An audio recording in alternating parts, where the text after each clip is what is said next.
So in this last part, I just wanted to give you a kind of quick overview on the important VAE architectures that you might have. I mean, I'm not going to talk about exact architecture, like you should put this much layer here. I just wanted to give you the key variants of VAE, variational autoencoder, because they are still, I mean, in practice, they're still being used. And if you want to use them, probably you can not only rely on the, I mean, you can develop anything else right now, but it might be easier for you to just know how exactly the available architectures are. So one thing regarding the VAE, so VAE is quite as old as deep learning. So deep learning was quite trend after AlexNet in 2012. And the first paper was in 2013, actually. Okay, so it's not that new. And the whole idea was that for a long time, people were thinking about the autoencoders. So what they would say, okay, if I have one autoencoder, and then this autoencoder is trained, that it's going to learn when you give one image to it, it's going to show it with one latent representation. And then if I forget about the image and give the latent, then it's going to give me the image back, right? Now, if I do know where is the right place to sample the latents from, then I'm going to take the latent, I give it to the decoder, it's going to give me image. I don't need to know the image from before, right? And so this is able to just generate data. So this was a quite old idea. They would say, okay, X goes inside this guy, I get latent, then I get the recovery of X. Assume everything trained perfectly, so this guy is going to just do perfect recovery. If that is the case, the only thing that I need to know is to just how I can take a good sample of latent, right? If I take that good sample of latent and I pass it through decoder, it's going to give me the image. This was the idea, but it actually did not work that much. So the main reason was that the latent distribution is not clear to us. And this is something that we're going to talk a bit later, right? We don't know what is latent distribution, right? Where is the right place to take the latent from to pass it through the decoder? This was announced, so people simply could not use it. But then it got Kingma. I don't know if you know him, but he's quite a well-known figure in this area of generative AI. And he actually developed this idea that, okay, we can enforce the latent distribution to be something that is easy for us to sample using variational inference. So as I told you before, variational inference is not something developed by these guys. I mean, it was there in the literature for a long time. They just thought, okay, we can use this framework to enforce latent to look like a Gaussian, right? And this was when the VAE was formally born. So the original work that Kingma and Welling did, they just used MLP, simple MLP encoder and decoder. And if you just want to know how simple that was, it was this simple. I mean, just 2 layers. So eventually, the decoder was taking the latent Z, it passes it through one linear layer, then it just activated by tanh, you're going to get one hidden feature, and then you get this hidden feature, you pass it through linear layers, you're going to get the mean value and the variance. I mean, they computed a single variance for every single entry inside X, okay? So they computed in this form. And for encoding, they use exactly the same architecture, just change the X and Z place, right? So X again goes one layer and activated by tanh, and then again one other linear layer to compute the mean and variance of the latent. Right? So they use this simple architecture, but this was actually working fine. So I'm not sure if you can see it from a distance, but this is one data set at that point of time was something. I mean, nowadays it's most of a joke, but Freyface was a data set where people wanted to just sample from this distribution, this data set, right? And this simple architecture was able to give sample. And it doesn't mean that people could not sample at all from those distributions before, those data sets before. They could, but the point at that point of time was that it was not very stable, right? So those architectures, those, I don't know, energy-based models, Boltzmann machines, they were not easy and stable. This variationality encoder was something easy and stable to train. Yeah? And then it was generating this one. They also tried it on MNIST, and they saw that if they go as small as 2D latent, yeah, they can eventually sample meaningful samples. Like they were really handwritten numbers. I mean, a bit blurry, a bit stretched, squeezed, but at the end of the day, handwritten numbers, right? And you can do it at home. I guess like for deep learning course, in the tutorials, you do it. So you can do this one at home. And it's like with that network that I told you. You just do it with MNIST. This is super easy. You can train it on your nowadays computers that are going to be quite fast. And you're going to sample from the MNIST distribution. That is great, right? So, and they saw that as they increase the latent dimension, then the quality is gradually getting better. I mean, of course, there are a bunch of other tricks they had to do, but was not a big deal. Right? So that was the early work. And lots of people, after seeing this work, they somehow got impressed with the work that they did. So one of the key works is this one by Rezende, Mohammed, and Virstera, if I read the last name correctly. So this was another work where people, I mean, they did exactly the same framework, but the original paper was quite like, say, hands-on written, okay? So they didn't expect it to just, you know, like the transformer paper. They didn't expect it to just get so much attention. So they actually did a better discussion on the variational inference part of it. One thing that interestingly they did was that they looked into the posterior distribution. So what we do in variational inference, we just train the encoder to somehow approximate the posterior, right? And then they actually tried to visualize it, and they saw that this is really happening. So the thing that you see here, I don't know how clear you can see, but I can just, I think I can just increase the size here for you. Yeah, you can see it better here, right? So you see these green points, right? First, let's look at it here. So this red point is just, you know, the mean of the Gaussian, right? Is where the likelihood is maximized. Now, you are dealing with a two-dimensional latent right now, okay? And since it's a two-dimensional, its distribution gonna be in the third dimension, right? So we're gonna just look at the contours of that distribution, right? And now when you look at that contour, when it's a Gaussian is just a bill, right? And that bill, the reflection of the bill on the Z space is going to be like a circle or ellipse, right? So this shaded region is actually the place which is shown by that Gaussian posterior. Yeah? And now these blue points are the points empirically by numerical computation are the true posteriors. Like they computed the exact posterior for a dummy example, and then they really computed a few samples of that posterior distribution. And as you can see, this is roughly distributed the same, right? So they are roughly distributed within that ellipse that is shown by your Gaussian posterior, the encoder, right? Now, one thing interesting that they did was also this guy. You look at this other curve here, top left, and here you see the green points, right? So they have zoomed out now in the Z space. And now they are showing you how does the prior sample, green ones, look like as compared to the posterior samples, blue ones. So if you remember when we started with the whole variational inference, we said that we actually can compute or estimate that marginal distribution by averaging that particular argument we computed, right? Averaging the model output, right? But then if you wanted to average with the prior distribution of z, I told you those samples are not useful samples, right?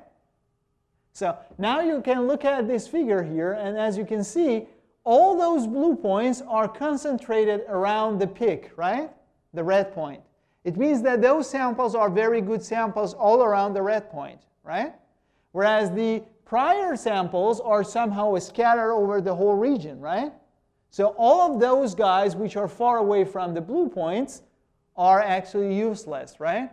So they are giving the value of the posterior, which is essentially 0. Everybody's clear? So this was somehow a kind of confirmation of this variational inference framework that we use to just train this or develop this variational autoencoding. You know. Okay. Yeah, we're good, or no, we're not. I don't want to make it. Okay, good. So everybody's clear on this? So this was a quite interesting, interesting result or way of visualization. This is really important. Like it made many people understand what is really happening in this architecture. And okay, I think I have made it too big, so I need to just. Yeah, it's okay, but I don't want to make it too small now.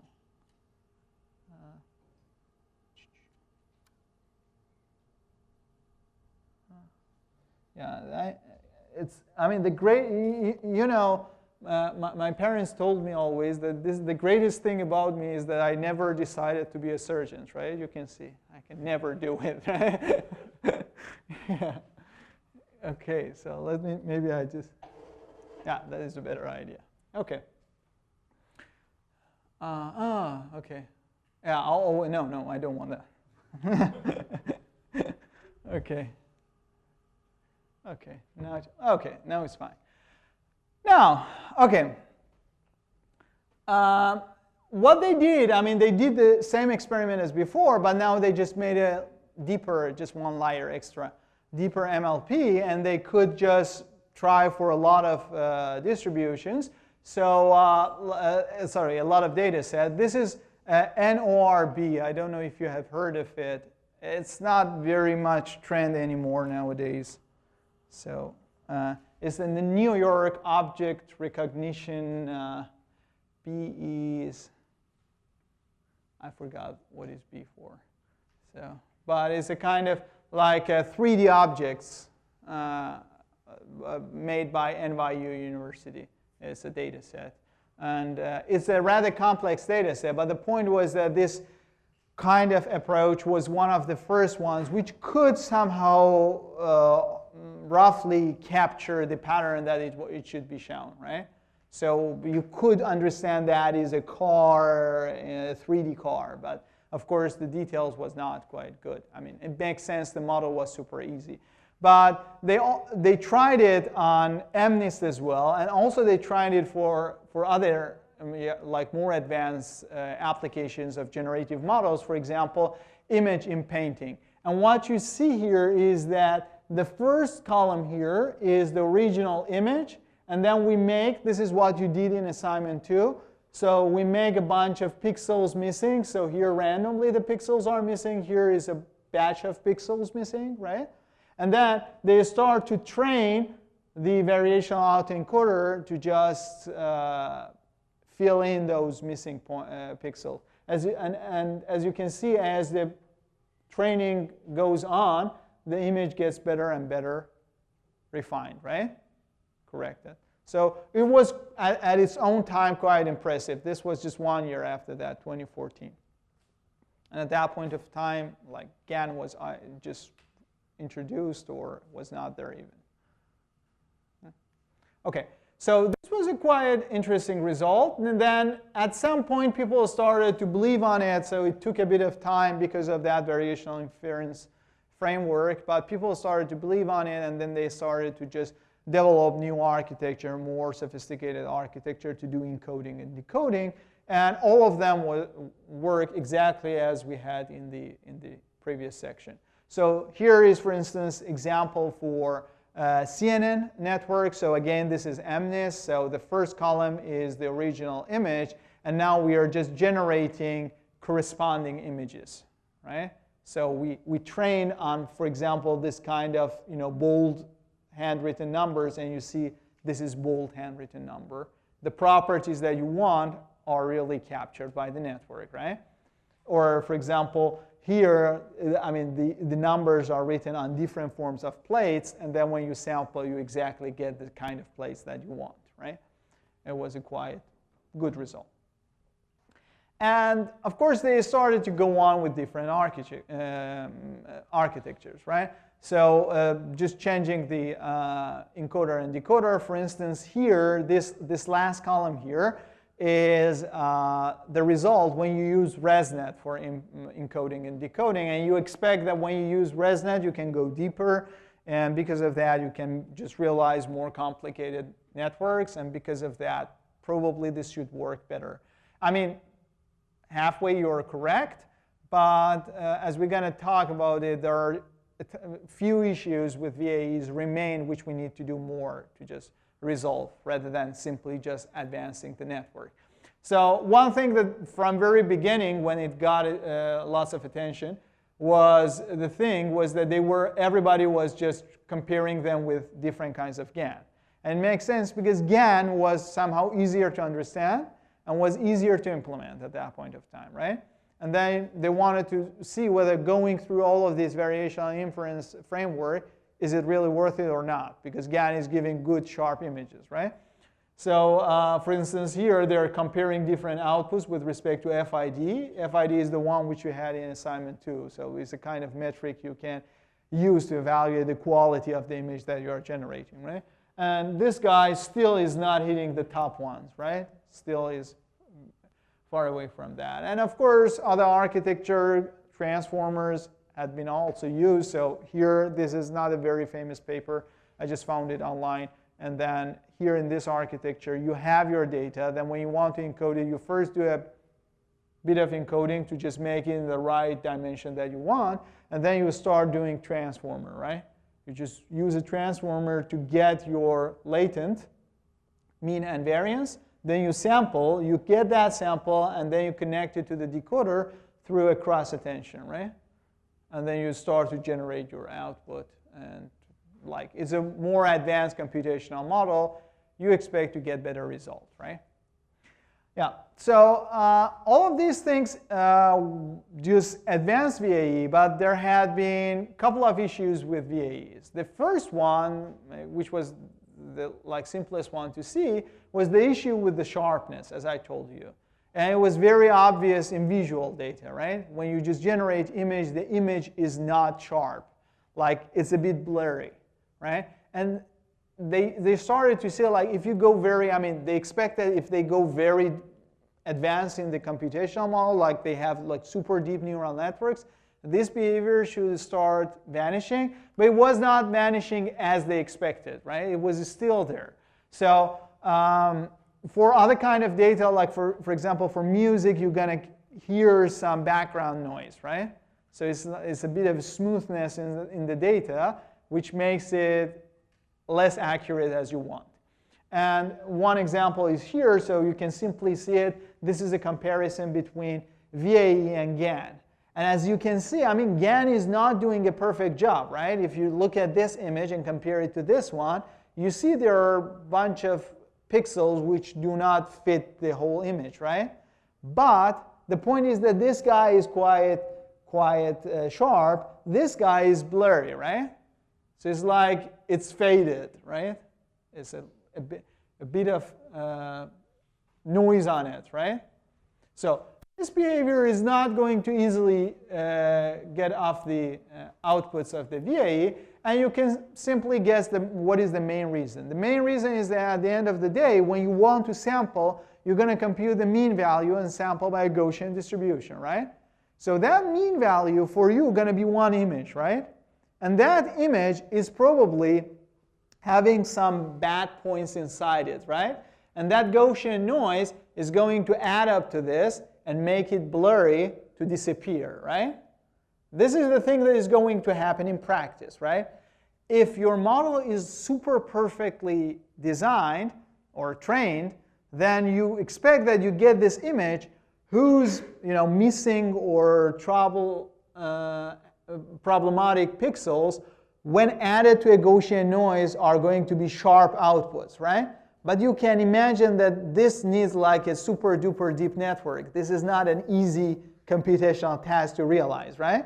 So in practice, you are not going to see this with computational models that we have. So the main reason is that we are sampling from a conditional Gaussian distribution, meaning that we get our average image and then we add a Gaussian noise to it. And since we're adding that Gaussian noise, at the end of the day, it's going to be a bit blurry. I mean, you cannot get rid of that issue in practice.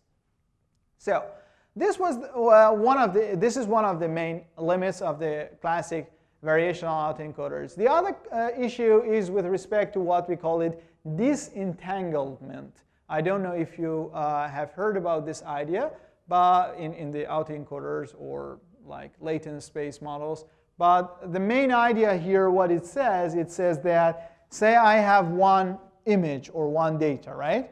And then I try to compute one latent representation for that, right?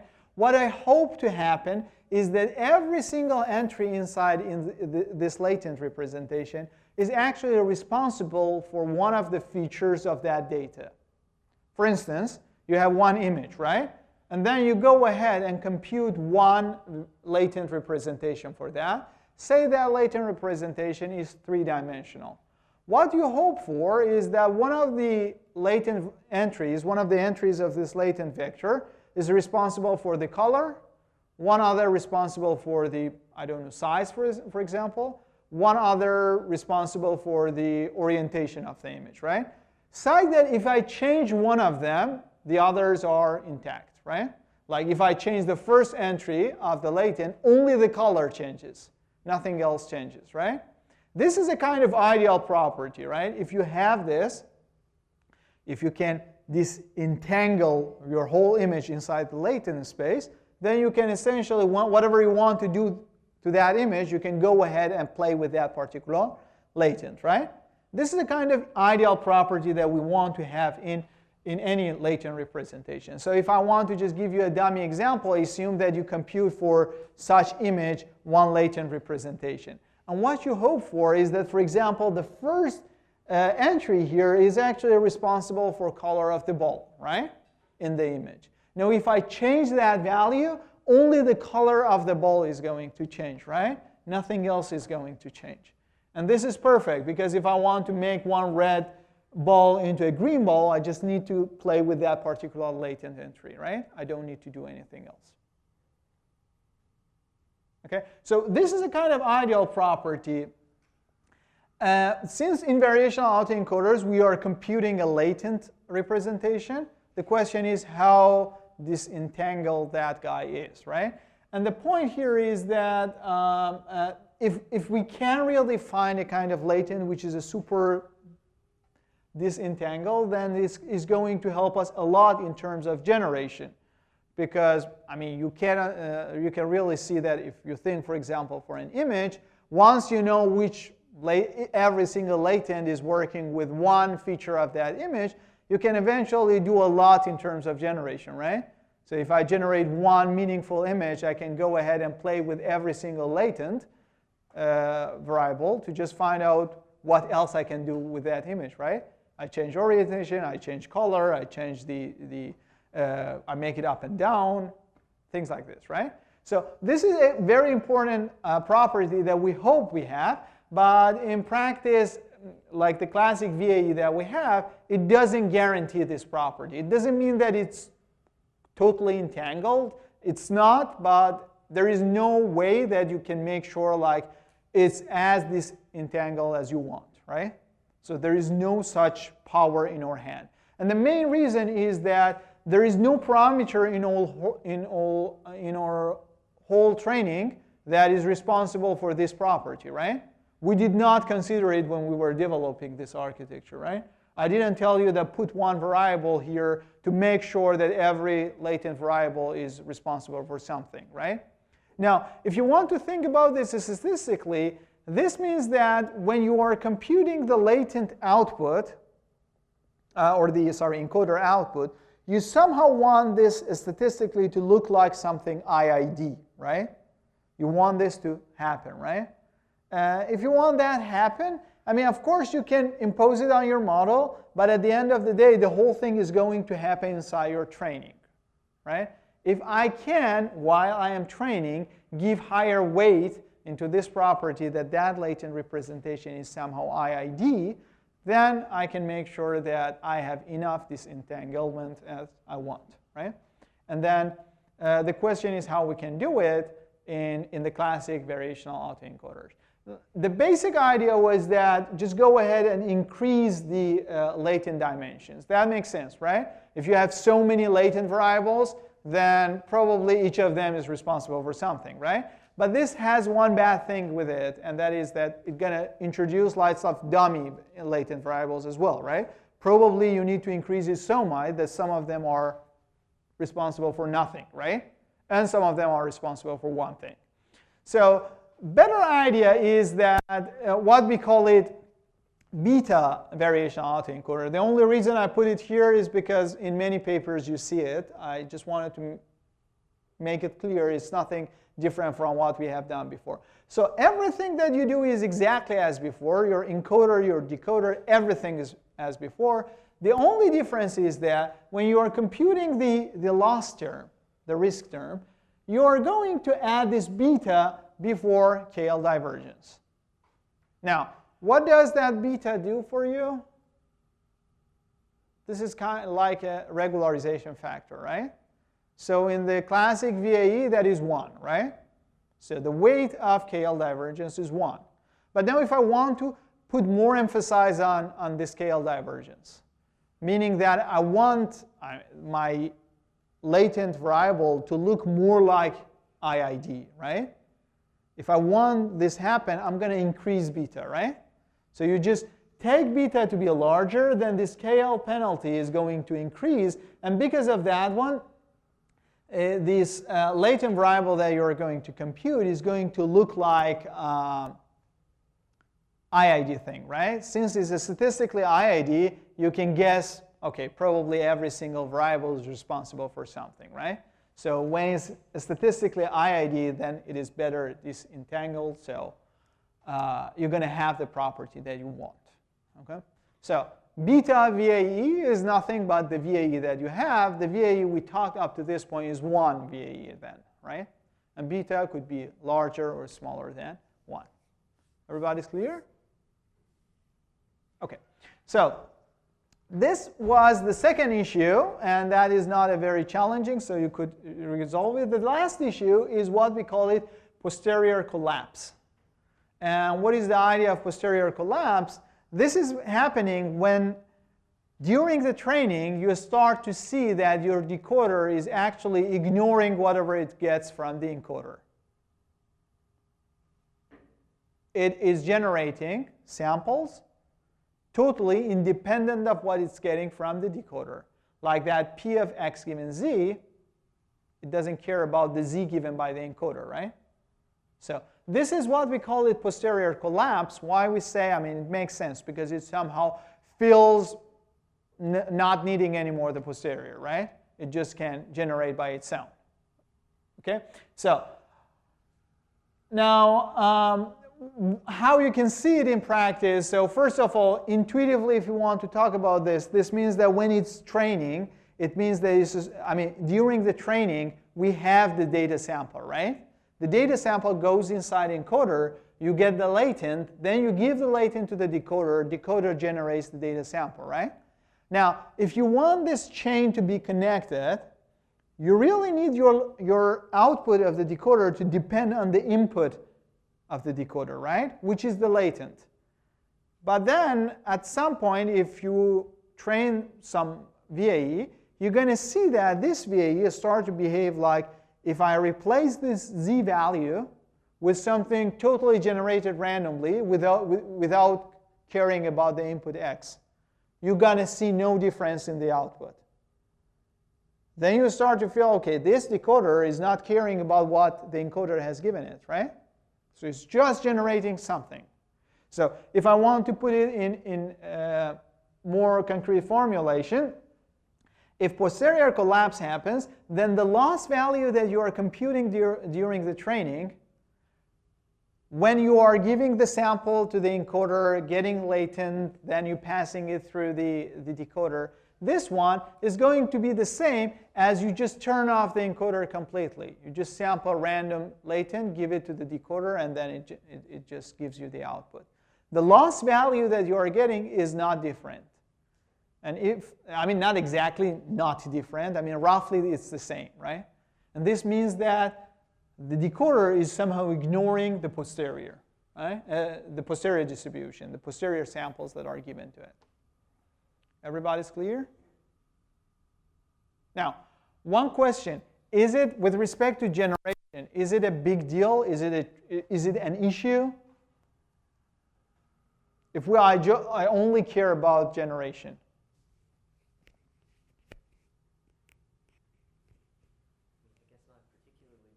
Yes. Means that we've done a bunch of stuff and it hasn't mattered. Yes, exactly. So with respect to generation, you might say it's not important, right? Because I don't care, decoder is able to generate, right? I don't care if it really respects the encoder or not. This is not my problem, right? So you might say this, but you always know when the other people's problem is not your problem, you're going to see that it's going to be your problem, right? So this is not really the case. So you might say that it is not going to directly impact the generation, but this is not completely correct, right? To some sense, it could be correct. It might be that you have decoder which is able to generate samples totally by its own without needing the encoder, right? But this is not always the case. This is usually a red flag for many issues. The first thing is that, first of all, the encoder that you are building is useless then, right? Because when decoder is getting trained, it doesn't care about that, right? Meaning that your encoder is essentially not getting trained, right? So the encoder you have is not giving you a latent representation of the data at the end of the day. This is for sure if the posterior collapse happens, right? So this is one thing. But the more important thing is that what you can say in this case is that what decoder is doing right now is caring not at all at the posterior. It just cares about generating samples which look like the data samples inside the data set, right? So it's like someone who is memorizing those samples, right? And this could happen when your decoder is like super complex, is very strong, then it's going to be able to just memorize a bunch of images, right? And without caring about its input, it can generate those particular outputs for you, right? But when it comes to generation, it might be that, okay, now you are supposed to generate new image. It cannot generate a new image, right? The new image is totally bad because it used to just look at the data training sample and just mimic that guy at the output, right? Now it doesn't have any sample, any input anymore, right? And then it's going to just give you a very bad output. So this is one thing that could happen. It doesn't mean that it happens 100% of the time, but it could happen, right? This is one point. And the other thing that could happen is that, well, it might be that it gets stuck with a bunch of samples, and it somehow learns that whatever random input it gets, it's going to generate those guys, right? This is a good thing. This is possible for your decoder, but then it's going to see a mode collapse, right? So it's going to stick to a few images. Whatever you give to this decoder, it's going to give you those images, right? So mode collapse could also happen alongside with posterior collapse, okay? One thing that I want to indicate here, they are not like one-to-one connected. So it doesn't mean that if posterior collapse happened, this means that 100% you're going to have bad performance and mode collapse. It might be that your data set is like super easy, your decoder is super complex, and this is able to do this. It's okay, but it's going to be a red flag, right? If you see mode collapse, it's going to be a red flag. Now, one thing that you might tell me is that how can I find out in practice that really mode collapse is happening? The thing that is going to that you are going to see in the case, posterior collapse. If posterior collapse is happening, you're going to see that this KL divergence term is going to get very, very close to 0. And it makes sense, right? Because instead of learning the posterior, it's just learning IID Gaussian, right? Which is distribution totally independent of your input, right? Everybody's clear? So if this guy is super close to 0, then you should be a bit skeptical about your training, right? You should make sure whether there is a posterior collapse or not. And one classical scenario where you can see this posterior collapse is when you have an extremely powerful decoder, right? If you have a super powerful decoder, this is able to probably mimic the samples that you give to it very properly by just changing its weights, and then it doesn't feel any need to care about the sound latent that is coming from the encoder, right? So this is something that could happen. And if that thing happens, there are a bunch of tricks that you can use. One of them is that you just go ahead and control the KL divergence. So exactly like what we did in beta VAE, right? But this time, probably you don't want to take beta large, right? You want to just take beta small, because you want to just reduce the emphasis on that KL divergence and give more weights into reconstruction. And in that sense, then your decoder needs to take a look at the latent coming from the encoder, right? So this is one way that you can do it. The other way is that you just use simpler decoder, right? So maybe your decoder is not really matching the encoder that you're using. Everybody's clear?